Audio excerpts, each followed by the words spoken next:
Wake up. It's 5, and we're live. Oh, is this thing on? I don't care. I want him to hear. This is the Pregame Show, your early morning shot of sports on 95.7 The Game. Move on, Joe!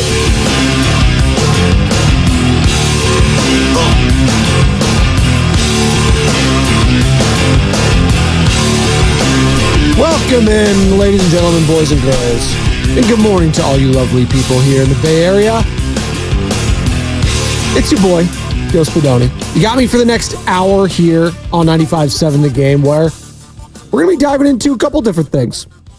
We can start off where we left off yesterday, if we want. That being the Giants having a huge come-from-behind victory in extra innings. Well, last night, more of a ho-hum 3-1 loss. Offense just could not get anything going last night.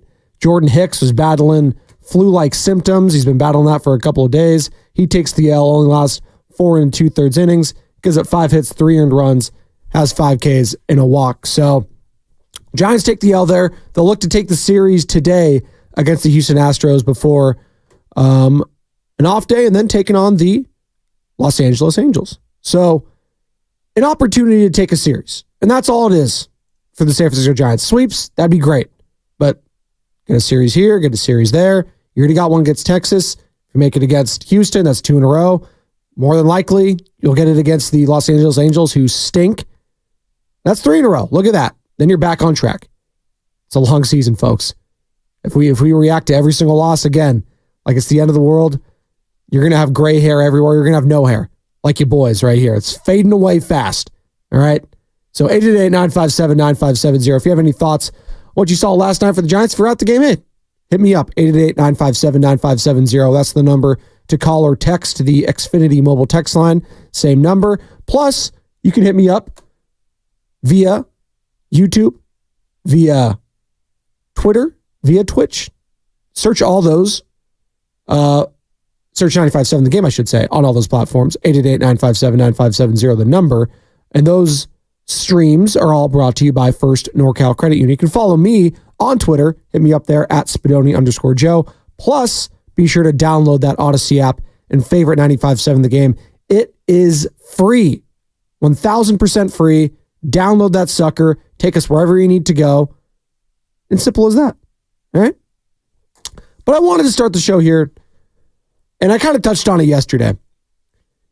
And Bob Melvin was on the station. And by the way, we're going to replay that interview in the 5:30 segment. Bob Melvin, who joined FP Santangelo and Willard yesterday. FP filling in for Dan Dibley. I think Dibbs will be back either today or tomorrow.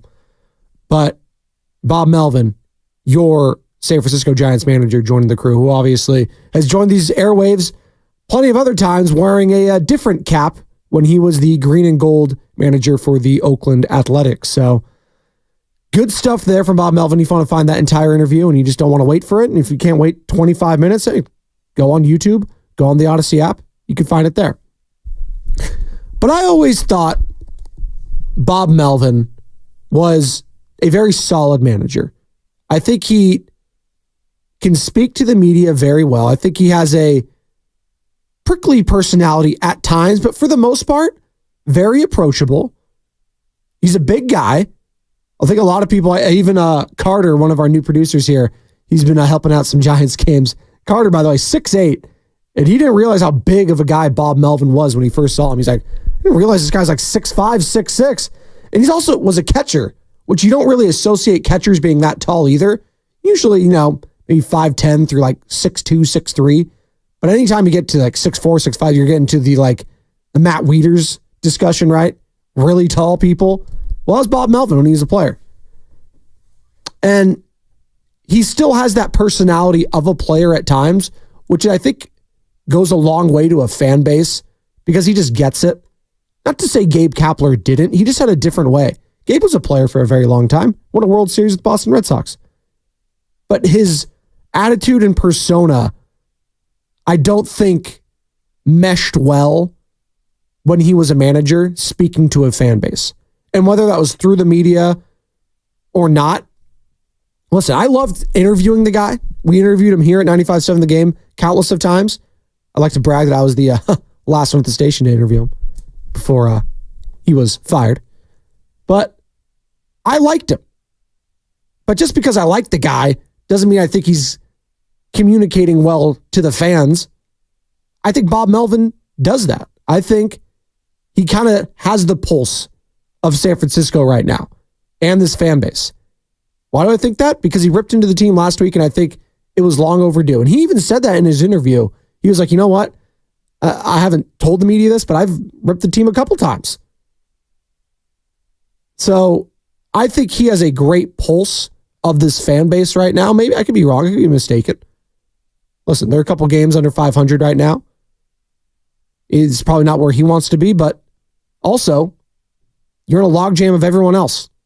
And Bob Melvin has shown in his past as a manager, whether it was with the A's, whether it was with the Diamondbacks, whether it was with the Padres, hey, he could be a second half manager. And that's what you want. Not a first half manager. You don't want to shoot your wad. And those A's teams with Bob Melvin, notoriously slow starters. I think that was a conversation all the time, every year, when these actually had, respectable teams and playoff contending teams. They always started off slow. So I think that also could bode well for the Giants going forward. Not to say they're the A's, but just going off what I've seen from Bob Melvin's staff and in his clubs, they could get off to a better second half. We'll see with Alex Cobb. He's supposed to throw a bullpen session. Robbie Ray, he's supposed to be working through his rehab assignments going forward. So hopefully the cavalry is arriving for the orange and black. That's just one, though, manager/coach here in the Bay Area. Kyle Shanahan, another guy that obviously has ingratiated himself very well. Why? Because he wins. Guy that can be prickly to the media. Guy that's very short. Guy that says a lot. Doesn't sound like he breathes a lot during his media sessions when he's speaking to the Cam Inmans of the world, the Matt Barrows of the world. But that's another guy I think gets it.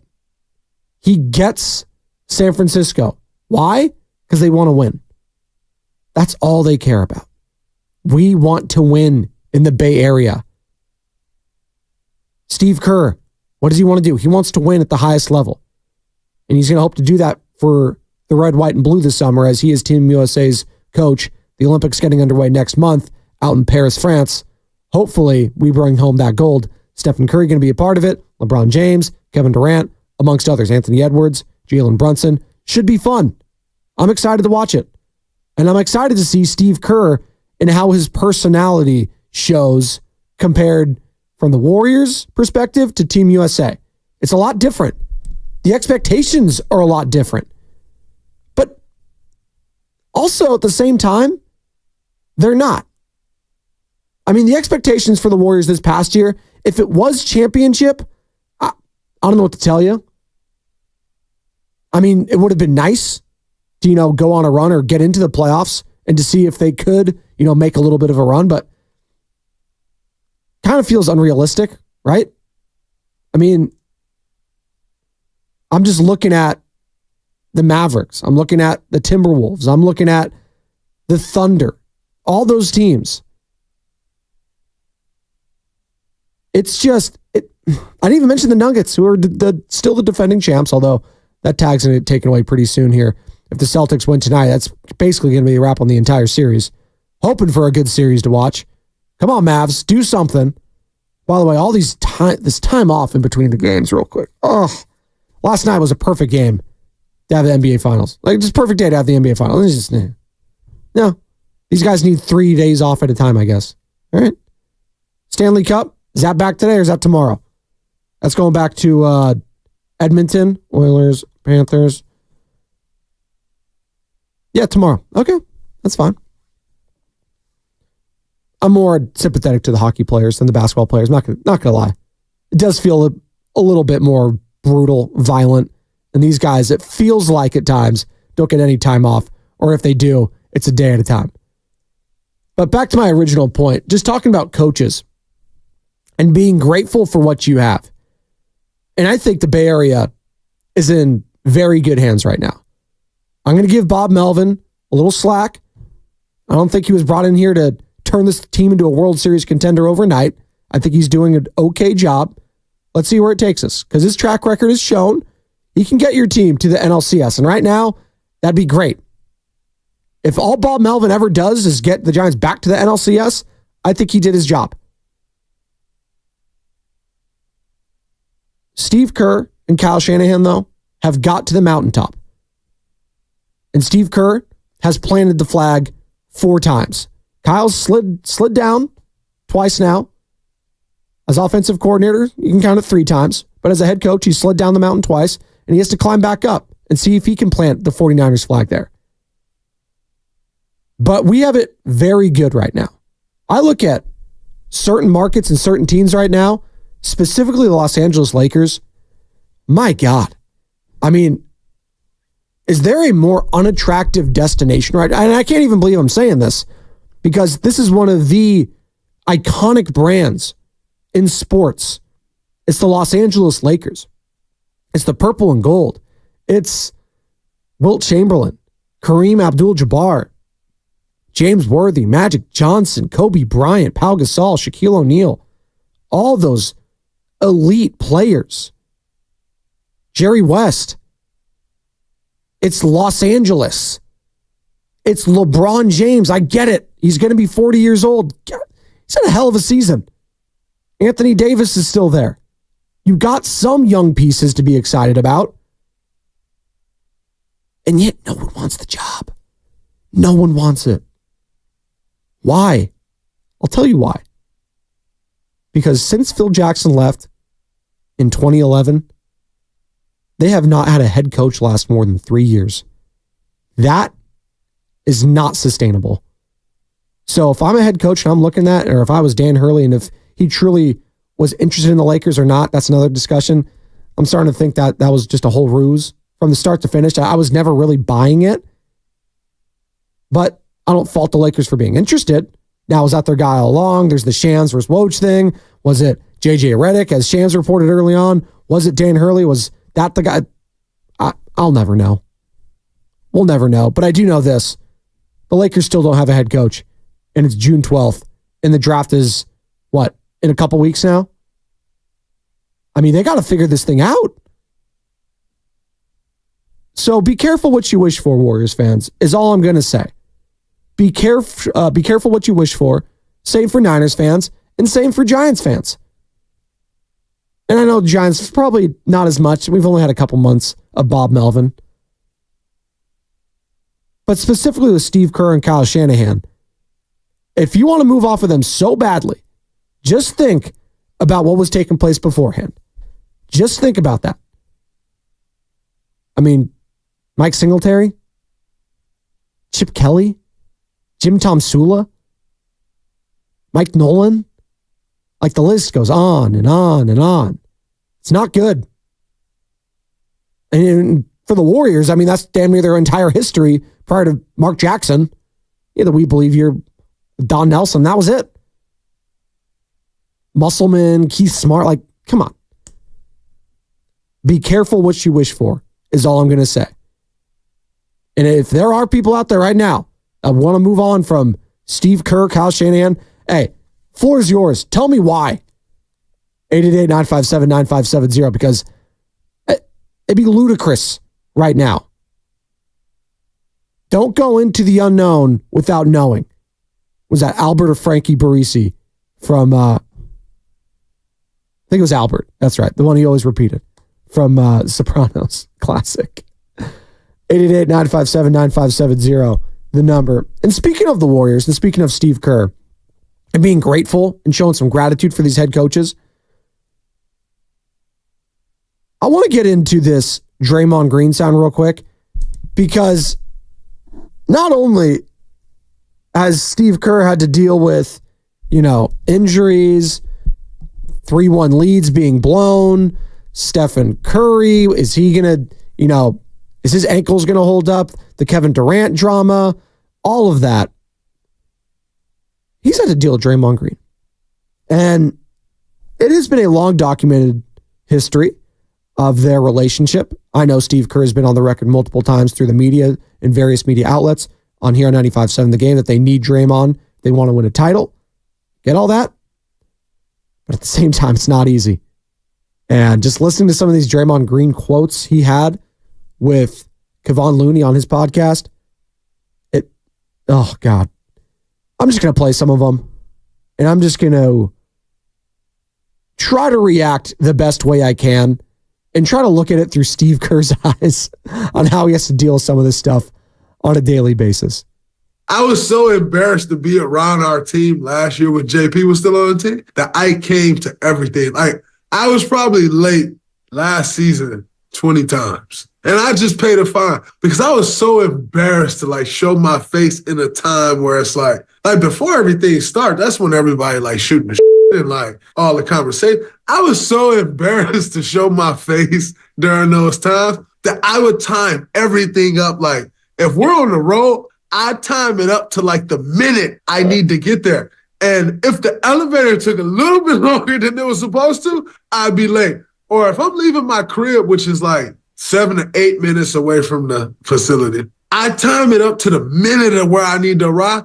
And if the red light right there in front of the Giants Stadium, Oracle Park, if the red light caught me, I'd be 2-3 minutes late. Like, And so one of Steve's rules this year was like, Draymond, don't be late. And I'm never a late guy. I was never late in my career, but last year I couldn't show my face like before. Like, it was terrible. And so I was happy to be back on time this year.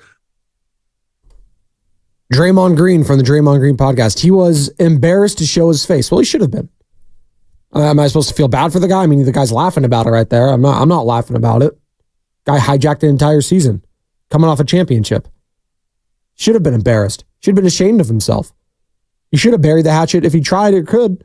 Maybe Jordan Poole didn't want to reciprocate, to which I don't blame the guy. What makes a good coach? What makes a good manager? 888-957-9570. What is the most important aspect of it? Listen, right now, the Lakers, they're searching hard. They're searching in the college ranks. They're searching old coaches that have gotten fired around. They're searching everywhere. They're trying everything. The Warriors have their greatest coach in their history in Steve Kerr. He's extended for a couple more years now. Is that going to be the last dance 2 years from now? I would hope they would try to keep him longer than that. I mean, the guy's what? Late 50s? 58. Try to keep him. Kyle Shanahan, you would hope Kyle Shanahan's here through his 60s. I mean, if this is just what the standard is going to be, you want to keep that guy. I know he hasn't won it yet, but you want to keep him. So what's the most important aspect? And I look at all three of those guys. And I'm going to keep Mark Kotze to the side right now because he probably has the hardest job out of all of those. Like, if we're going to rank all the hard jobs and difficult tasks right now, Mark Kotze's got to manage a, $30 million roster, decrepit stadium, which I love. It's a dump. It's our dump. He's got to manage players that have to play in front of 5,000 people. He's got to manage a move from Oakland to Sacramento to a AAA ballpark next year, mind you. So how's that going to work for the mentals of these major league players who have probably all played in Sacramento at one point, whether it was for the home team or an opposing team? So God love you, Mark. But I'm going to keep it to Kerr, Melvin, and Shanahan. A trait that I believe they all have within them is that they can relate to the player. And that all the players that have played for them speak highly about them. Whether it's former players under Bob Melvin, whether it's a Matt Olson, whether it's a guy like Matt Chapman that's playing for him now, Marcus Simeon, nothing but great things to say about him. I don't think I've heard one negative thing in regards to Bob Melvin here locally from teams. Now, I can't speak on the Padres situation. There was a lot of egos there as well, and it didn't end well. And that's also on his career. But from his Bay Area experience, it went over great. Media loved him. The players loved him. Couldn't get over the top. Couldn't get past round one. And you know what? That's kind of how he's going to be viewed. As, you know what? Could never get that big series win, that big Game 5 win. And sometimes them the breaks. You play Justin Verlander in Game 5. He's just that good. He's a Hall of Famer. Probably the best pitcher of his generation. You look at Kyle Shanahan. Again, he has a way with young players that rubs the fan base the wrong way. I get it. There's a lot of hard feelings from some fans how the Trey Lance situation went down. Trey Lance couldn't stay healthy, couldn't stay on the field. Brock Purdy sees the opportunity. It is what it is. Did he put Trey Lance in harm's way with some of his play calling? I mean, it's professional football. People get hurt. I get it, though. You want to keep your prized possession, the guy that you traded 3 first-round picks for, healthy. At the same time, we had the Brandon Ayuk situation, the doghouse. Was he in the doghouse? Was he not in the doghouse, according to the reports? He was.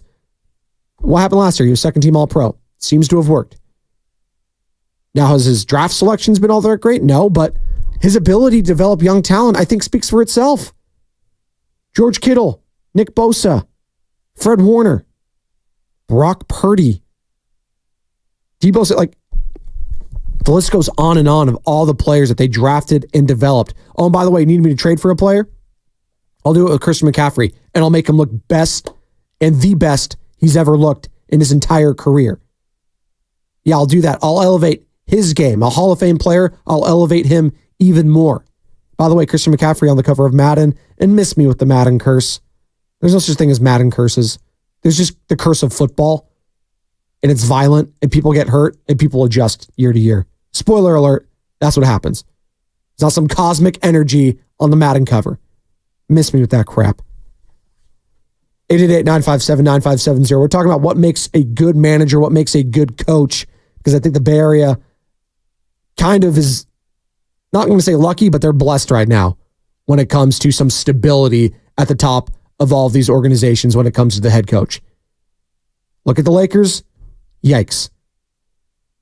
Speaking of a guy who every coach would love to have on their team, it's Kevon Looney.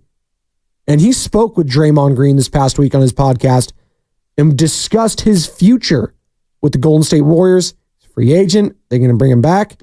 Here's Kevon. What's next for you? Do you want to be with the Warriors? Do you see it didn't finish great for me this year? What is it for you? The ball isn't in my court. I don't have full control over my destiny, so I kind of gotta play the waiting game, control what I can control. Now, I've been here my whole career. I don't know nothing else. So, you always want to finish what you started and be somewhere for the whole career, but I'm been in this business long enough. I know that's not realistic. So I'm preparing myself for whatever. My family's out here. The Bay's been great to me. They treat me like family. I grew up here, so I haven't really thought about too far. I'm trying to see what they're going to do first before I really, push the envelope, see what I want to do. We'll see. Looney on trying to be a different player next year. I've been working hard, and I feel like I'm be a different player next year, and that's always the goal. I feel like I conquered my old role, so now I got to figure out my new role and take that next step. So that's what I've been focusing on. I'm trying to focus on my game, and usually when you focus on your game and you put in the work, things always work out for me. So, like I said, the ball ain't in my court. I've been a Warrior for life. Even whatever happens, I'm always going to be a Warrior for life. And so I'm really just waiting to see what our organization going to do. If this is the end of Kevon Looney in a Golden State Warriors uniform, God, he was one of the best. Again, I'm talking about coaches being beloved by players. Talk about a guy that's beloved by coaches and a player that's beloved. And a guy that is a glue guy, a guy that is a leader in that locker room, a guy that is consistent and shows up every single night. Last year wasn't his best year. Didn't look into be the greatest of shape early on in the season, but you know what? Kevon Looney's got a lot of wear and tear. I mean, he came into the league with a hip injury coming out of UCLA. But his ability, and I think about those Rocket series specifically, those battles with James Harden, Clint Capella and co., Chris Paul, his ability to switch changed everything. I mean, he was in that lineup alongside the likes of Kevin Durant, Andre Iguodala, Steph Curry, Klay Thompson. I mean, are you kidding me? These are 4 Hall of Famers right there. Iggy borderline. We'll see if he gets in. He probably does. So I'm one of the greatest teams of all time. Usually when that happens and you win a lot with those teams, you get in. But Kevon Looney, and I think about how he handled that punch situation a couple of years ago. And I know the season went off the rails, but He spoke up to the media and said, you know what, Draymond's got to earn our trust back. And that's a leader. That's what that tells me. He was well respected in that locker room so much that he can go out and say that and says, you know what, Dre, you effed up. You got to earn our trust back. And that was refreshing. And I think he was a mentor to the young guys, to a guy like Trace Jackson Davis. And how hard would that have been for you to see the future of the team get drafted and to see your place on the team slowly get taken away from you? Because that's what happened last year with Kevon Looney. He saw his role slowly diminishing. And yes, he was brought back for that play-in game against the Kings. He still has a place in this league. I'm not saying he's washed, he's done, and that the Warriors shouldn't bring him back. But they are financially strapped as well. And if they want to make a major move, hard truths cut both ways. And you know what? Kevon might be one of those hard truths that you just kind of have got to cut ties with. That sucks. But the fact that he handled the Trace Jackson Davis situation last year, and by situation, I just mean his, demotion from the team, Kevon Looney's, he handled it with such class, such grace. And I know the kind of guy he is. He helped Trace Jackson Davis. We hear this all the time in the NFL, and it stands for not for long, and you're not supposed to help the person behind you trying to push you. You're not supposed to help the quarterback. That's fine. Some guys are built like that, but other guys are like Trey Lance. Some guys are like Brock Purdy, where they're helping each other out. And that's the guy that Kevon Looney is. 888-957-9570. We're going to take a quick break. When we come back, we're going to replay Bob Melvin's interview on Willard and Dibbs yesterday. He joined FP Santangelo and Mark Willard. FP in for Dan Dibley. He'll be back this week. Bob Melvin on the other side of 95.7 The Game. Getting quality employees to fill positions in your company is essential, but finding those people can be a major hassle unless you use ZipRecruiter. ZipRecruiter makes finding quality people a breeze.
is the pregame show. Joe Spadoni in here.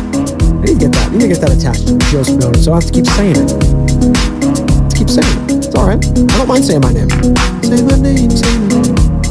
Well, I'm going to say Bob Melvin's name here in a second because he joined Willard and Dibbs yesterday.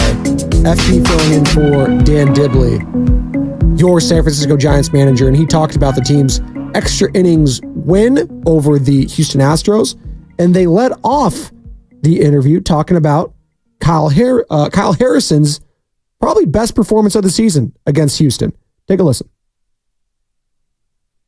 Yeah, no, I agree with you too. And you know, we've been using our bullpen quite a bit here recently, and it kind of in need of some deeper starts. It certainly did yesterday. You know, he tends to throw some pitches because he gets some swings and misses. Every now and then he'll walk a guy. Didn't walk anybody yesterday. You know, went out there and got us into the seventh inning, which was huge. And that's a pretty good line that he navigated his way through with only one run. So really good outing of Kyle yesterday. Skipper, first of all, nice win last night. Way to go. That was fun to watch in the ninth inning, or in the extra innings. I'm sure it wasn't fun for you, but it was a nice comeback for you guys. Talk about Patrick Bailey last night and put down all the right digits and how he's evolved into a catcher, and you as a former catcher and what you see on him on a nightly basis. Yeah, he's fantastic. I mean, you know, it's come in last year, probably wasn't expected to be here. You know, ended up getting a huge workload as the year went on. And, you know, established himself as a framer, as a guy that can hit both sides of the plate, you know, a true two-way catcher, which you don't see a whole lot of. And now here in his second year has really taken kind of the game calling and the leadership to a new level. And these guys really trust him. You know, a lot of these guys he's come up with, whether it was Keaton or Kyle and these guys, and, you know, knows them really well. So that always plays well too. And when you come from the system, that's fantastic as well. There's, you know, a pride factor involved in being a Giant when you come through the system and make your way to the big leagues. So he's all about it for us and, you know, doing a great job for us. Can you talk about managing an extra innings with the runner on second base? Because I'm still learning how to do this. I don't know if it's still learning in progress for you, but with the runner on second, whether you're the home team or you're the visiting team, the extra inning strategy with a ghost runner, how do you go about it? Yeah, you know, it's a little different when you're at home. I mean, you can kind of navigate and see what transpired the inning before. On the visiting side, it's really tough to bunt and just play for one run because with man on second, nobody out, you know, it's I wouldn't say it's easy, but, you know, you're giving outs away when one run is kind of almost expected. You know, it's a little more difficult on the road. Now at home, you know, they score 2 runs, then you know, it feels like that's a lot. But when you have a runner on second base, you get an early hit. You feel like you're in pretty good shape anyway. So, you know, Hader was out of the game. We got a little bit deeper into their bullpen. You know, Wisely getting a hit right away was huge. And then we put together some really good at-bats and won a ball game. So we've been really good in these late inning games here, especially at home. I think we've got several walk-offs already to start. So we feel pretty confident in extra innings here at home. Bob Melvin joining us here on 95.7 The Game. Bo Mel, no secret, the struggles this year of Austin Slater. What do you think last night meant to him? Yeah, it was huge for him. I mean, you know, to get a game winner and a walk-off like that, especially against, you know, a righty, which he typically doesn't play against, that's big for him and his confidence. Now, you know, it's not a ton of at-bats. So, you know, he's had some injuries, had an uneven spring, came back a little late and, you know, and then had the concussion. And so it hasn't really gone smoothly for him. You know, consistent at-bats are big at the big leagues, and he really hasn't gotten them. So, you know, his at-bats have looked better here since he's come back the last time. You know, drew a walk and got on a couple times in Texas and was, you know, right in the middle of a win there. So to be able to get that hit yesterday for him, I think is huge. And now settling in and getting some better at-bats. Bob, this isn't fair to him, but because of the transaction last week, he's become the face of Luis Matos being sent down, and a lot of fans have, I think, been scratching their head about that. Can you take us through why that transaction was and what is the plan in the near term for Matos? Look, Luis Matos is going to have a long career for us, and I don't know where we'd be without him. For that period of time, he was player of the week. He was as hot as anybody in baseball. And it was huge for us. So he's a part of this team right now, even though he's not here. You got to make some tough decisions sometimes. He slowed down a little bit, obviously. He can get a little swing happy at times. That the key for him is going to be able to shrink the zone, draw some walks, and get good pitches to hit. But he's a terrific talent, and he's going to be a Giant for a long time. It's a little unfair with Slate early on, not getting a ton of at bats and being, not being healthy and so forth, getting off to a slow start, and then when Luis has such a big couple weeks, there's some tough decisions need to be made. But Slate's been a Giant here for a while now, knows his role, knows his niche, and starting to get some better at bats. So sometimes it isn't always perfect, and sometimes we understand that what Luis created and what he did was exciting. But again, he's going to be back here at some point in time, and like I said, he's going to be a Giant for a long time. Yeah, Skipper, you've been a manager for a long time. I mean, the injuries that you guys had, so many of them all at once. All of a sudden your organizational depth is getting exposed and you got a lot of young guys that are getting the job done. Maybe you can touch on that a little bit. Like, the goal is to tread water till the cavalry gets back, right? It is, and nothing's been perfect here for us. We've been exciting and fun to watch at times. We've been not so much, early in the season. We've been all over the place kind of, but with the amount of injuries that we've had, we're starting to get some guys back, which is key for us. Lamont's going to be huge for us, and Nick Ahmed's starting to play. Tom Murphy's not here too, and so there's quite a few guys that are still out there in the position player. And then on the pitching end, obviously, with Blake getting injured again, and then Alex Cobb's going to throw a bullpen today. He got slowed down there for a while, and then Robbie Ray's coming too. So, like you said, the cavalry will be here at some point in time. And that's when I believe we're going to do our best work, is probably, in the second half when everybody's healthy. But like you said, the contributions we're getting from some of our younger guys, which has been really cool to watch, whether it's Wisely, Ramos has been on fire, and I don't know where we'd be without him either. And Casey Schmitz contributed as well. It's cool to see these guys come up here in a time when it looks kind of bad as far as where we are with the injuries, and they're doing great, and they're helping us win ball games. So it's exciting when you have guys like that here, and we'll see how long everybody's here. But like you said, we're playing decent baseball at times, and if you look at the division, you look at the wild card and how many teams are involved, it's almost like a horse race where everybody's kind of posturing and getting themselves into position. And where we are right now is not a horrible place to be. Bob, this city, this fan base, the fan base of both baseball teams here in town have gotten to know you so well over the years, and I think you've always struck everyone as a pretty level-headed guy. So it caught everyone's attention last week in Arizona post-game when you had the tone that you had. What led to that? Was that a message you wanted to send? Was it just an in-the-moment kind of reaction? What was going on there?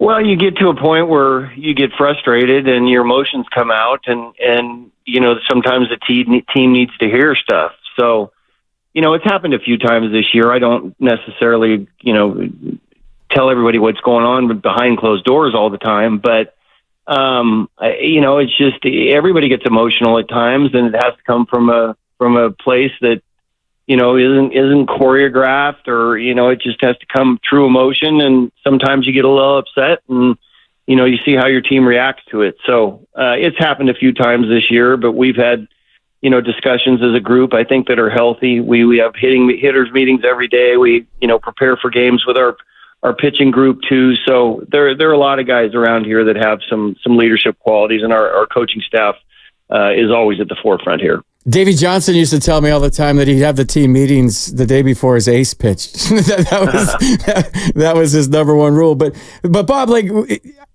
correct me if I'm wrong here. It's the mental stuff that probably gets to you, right? Because I had the ass after that game too. I mean, it was just that there was so many little mistakes, the mental mistakes, the focus, because those are the only things you can control on a daily basis, right? Is your attitude, your effort, and your focus. The physical things are going to happen, but I'm sure it was the mental things that were piling up for you. Exactly. And look, I don't like those things to come out. I mean, sometimes they do, but it's just happens over the course of 162 games. If you did something like that every day, every time you have a bad game, no one would ever listen to you. So you have to kind of pick your spots and do it, like I said, when it's real emotion, and sometimes it works, sometimes it doesn't. I do agree. Sometimes when you have your best starter going the next day, it gives you a little bit of an edge, and that's in the back of your mind every now and then as well. Bob Melvin joining us here on 95.7 The Game. Bo Mel, we see that Matt Chapman is back in the lineup tonight. How's he doing, and how does that change things? Yeah, look, I mean, especially with a guy like with Jordan on the mound, that the ball's on the ground. Not the case he hasn't done a good job over there, but we brought Matt in here because he's one of the elite defenders in all of baseball and has been for a long time. So, it's when you have these hamstring things, especially, with what happened with Conforto and with Lamont, you want to be careful. He felt like he could have played last night. I think it's always the prudent thing to do to give him one more day. We did give him yesterday, and I think he's raring to go today. So it's always nice as a pitching staff to know that when you hit the ball over the left side to where he is, he's probably going to gobble it up. And he's made so many key plays for us this year, too. So it's nice to have him back in the lineup. Bob, speaking of the lineup, this is a comment and a question we get from listeners a lot in terms of how that lineup comes to be. I think the perception now is there's a computer upstairs and it spits out a lineup. And there's been some back and forth discussion even recently about, you, Farhan, a computer. How does the lineup come together every night? Well, it's not a computer. We're trying to get the best lineup we possibly can on a particular night. And earlier in the season, we had basically a set lineup almost every night. There was some changes for righties and lefties, and every team does that. It didn't work for a while, and we didn't play our best baseball when we weren't beat up, and we did have a fairly set lineup. So, now with the injuries, obviously it's going to look a little bit different from day to day. We had 4 guys, I think, yesterday that were from AAA, so that's going to look different. But you also want to play a hot hand, and sometimes you give some times at the top of the lineup for guys to iron some things out. Right now, we're trying to get some guys up there that their on-base average is good, so the guys behind them, they're on base a lot, and the guys behind them can, hopefully knock them in. And, so every day and, week to week, month to month, it's going to change some based on the way guys are performing. So there's always a balance in what is a set lineup and what you think the best particular lineup is on a certain day. Boma, we'll let you run, but real quick, can you give us a Blake Snell update? And also, how important is him turning this around? How important is that to your success later in the year? Yeah, it's going to be key. But if you look at his track record, he's always been a slow starter, and his second halves have been off the charts. So, and with no spring training and, then getting hurt and, it just hasn't, gone his way to this point in time. But once he gets settled in and gets a few outings in a row, and hopefully that's fairly soon. I think he's playing catch again today. I think we're going to target a bullpen for him here pretty soon, probably have a couple of those, and then maybe some sort of simulated game or something and get him back in there. But in the second half, it is dominant. And even last year when he won the Cy Young, early on it wasn't great. He always finds himself and pitches really well when you really need him to. So there's a lot more in there for Blake. We need to get him healthy. We need to get a couple of good outings under his belt, and then you'll see what he has to offer, which is pretty significant. Bob, great to have you, man. Thank you so much. Go get him tonight. All right. Thanks, guys. That was Bob Melvin yesterday with Mark Willard and FP Santangelo filling in for Dan Dibley. And on the other side, we'll react to that and more of your calls and more of your texts on 95.7 The Game. This is the story of the one. As head of maintenance at a concert hall, he knows the show must always go on. That's why he works behind the scenes.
people happy. Hump day.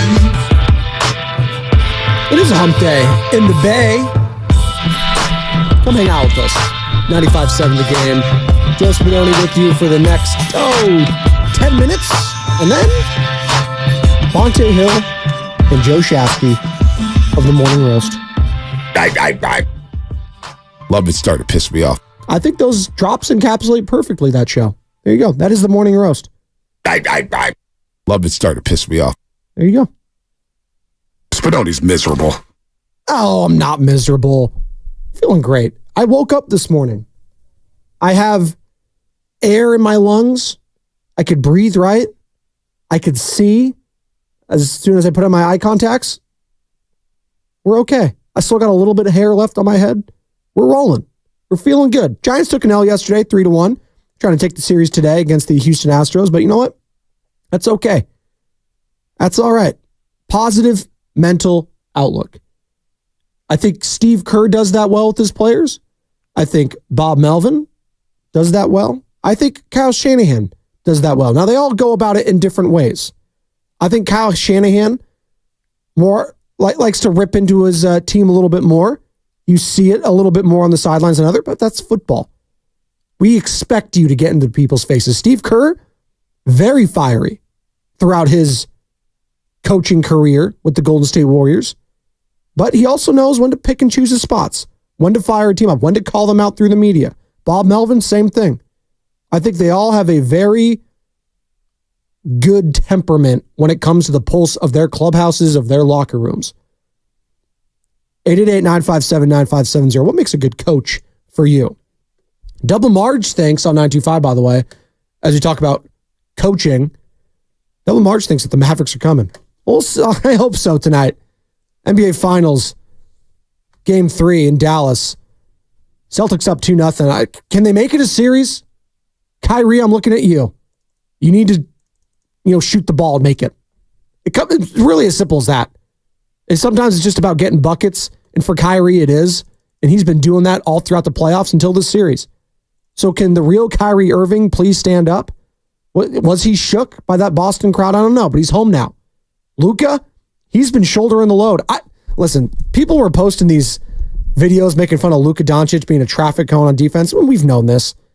But when the guy is basically your entire offense, I'm not gonna crush him for, you know what?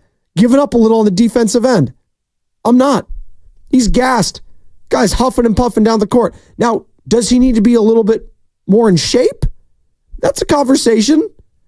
I mean, when you got your, GM, assistant GM, whoever the hell it was for the Mavericks, taking a beer away from him after they clinched the Western Conference Finals, yeah, I think that's a message throughout the organization. Hey, Luka, hey, can you tone down the beers and maybe, drink some Fiji water instead?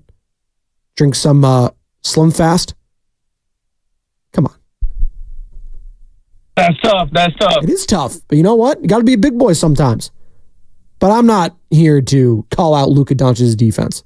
I mean, the guy's been incredible for these first 2 games and has nothing to show for it. He doesn't.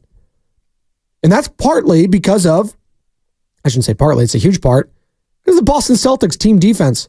It's just stifling right now. It's suffocating. Who's going to show up for the Dallas Mavericks? We've already had Kristaps Porzingis show up, and don't you dare try to get me to read off that injury report that he has. I'll try. Okay, you know what? Fine. You peer pressure me, people. I will try. He has a rare leg injury. Kristaps Porzingis. All right, here we go. This is what it was. Celtics, Kristaps Porzingis. This is word for word what Shams Charania of The Athletic posted.